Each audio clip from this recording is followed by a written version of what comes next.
Hello, नमस्कार दोस्तों। आज हम बात करेंगे टाटा पावर स्टॉक के बारे में और इस वीडियो में हम जानेंगे सपोर्ट और टारगेट के बारे में। साथ ही ये वीडियो आपकी एजुकेशन के लिए है। इस वीडियो में बाय सेल की कोई एडवाइस नहीं है, फिर भी आप ट्रेड करते हैं तो अपने फाइनेंशियल एडवाइजर से कंसल्ट करें। तो चलिए वीडियो की शुरुआत करते हैं। सबसे पहले हम यहाँ पर देखेंगे कि जो वीकली चार्ट है वो हमारा यहाँ पे क्या कह रहा है। तो वीकली चार्ट अगर आप देखेंगे तो स्टॉक लगातार अपना हाई बनाते हुए जा रहा था और स्टॉक ने अपने वीकली चार्ट में इन्वर्टेड हैमर कैंडल बनाई थी। और मैंने आपसे बार बार यही बात दोहराई है कि स्टॉक में अगर आप ट्रेड लेते हैं तो एटलीस्ट कैंडल के चार्ट पैटर्न को जरूर देखिएगा। और जब स्टॉक ने इस कैंडल के लो का ब्रेकआउट किया तो गिरावट आई। अब ये जो गिरावट आई ये कहाँ तक आई अगर आप देखेंगे तो इसका जो लो था ये स्टॉक हमारा इस कैंडल के हाई के आसपास तक जाकर के सपोर्ट लिया। फिर स्टॉक ने क्लोजिंग बन कहाँ पर दी, अपने हाई की तरफ दी। फिर स्टॉक ने हमारी क्लोजिंग कहाँ पर दी, हैमर, 3 हैमर कैंडल स्टॉक ने लगातार बना दी। और इस वीक में भी अगर आप देखेंगे तो स्टॉक ने हमारी हैमर कैंडल बनाई।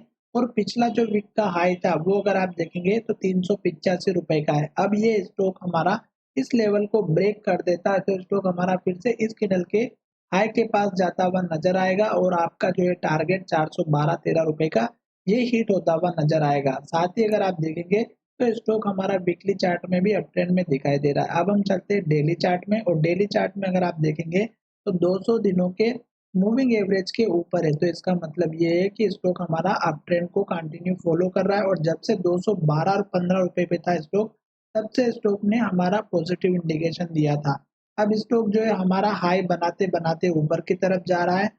और स्टॉक में अगर हम हाई लेवल की बात करें तो यहाँ पर देखिएगा जो पुराना स्टॉक ने हाई बनाया था वही स्टॉक ने हमारा यहाँ पे दोबारा जो है हाई बनाया। जैसा कि आप यहाँ पर देख सकते हैं ये हाई बनाया, फिर यहाँ पे हाई बनाया और फिर तीसरी बार स्टॉक ने फिर हाई बनाया। और जब स्टॉक ऊपर गया तो इस लेवल को ब्रेकआउट करके स्टॉक ने यहाँ पर लो बनाया और यहाँ हाई बनाया।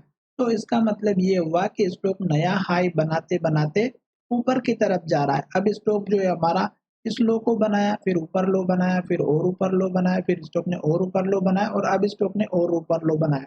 तो ये जो लो बनाए अगर आप इसको देखेंगे तो ये स्टॉक ने हमारा पिछली वाला जो हाई था ये यहाँ पर बनाया हुआ है। तो यहाँ पर आप देख सकते हैं कि स्टॉक ने जो हाई बनाया है वो हमारा ऊपर की तरफ बनाया है।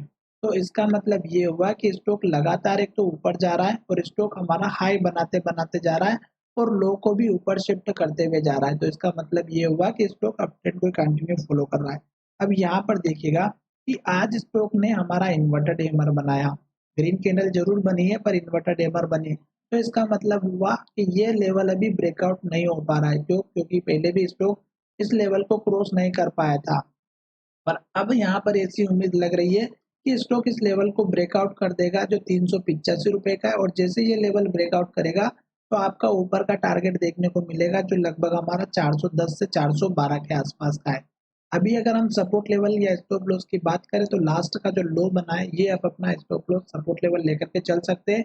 वैसे तो स्टॉक हमारा 200 दिनों के मूविंग एवरेज के ऊपर है, लॉन्ग टर्म में स्टॉक हमारा अप ट्रेंड को इंडिकेट कर रहा है। पर फिर भी हमें एक छोटा-मोटा स्टॉप लॉस या सपोर्ट लेवल लेकर के चलना चाहिए, तो मैंने यहाँ पर आपको बता दिया। दूसरा सपोर्ट लेवल अगर आप देखेंगे, तो स्ट्रॉन्ग वाला जो लेवल दिखाई देगा वो 340 का दिखाई देगा, क्योंकि यहीं से स्टॉक हमारा स्ट्रॉन्ग रेजिस्टेंस का काम करता हुआ नज़र आ रहा था। तो इसलिए आपको 340 के आसपास का एक अपना स्ट्रॉन्ग सपोर्ट लेवल लेकर के चलना चाहिए।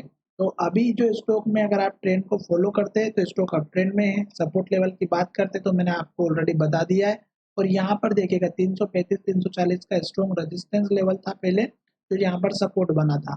तो ये लेवल आप अपना दूसरा मेजर स्टॉप लॉस लेकर के चल सकते हैं। आशा करता हूँ कि वीडियो पसंद आया होगा। अगर वीडियो पसंद आया है तो चैनल को जरूर सब्सक्राइब करिएगा।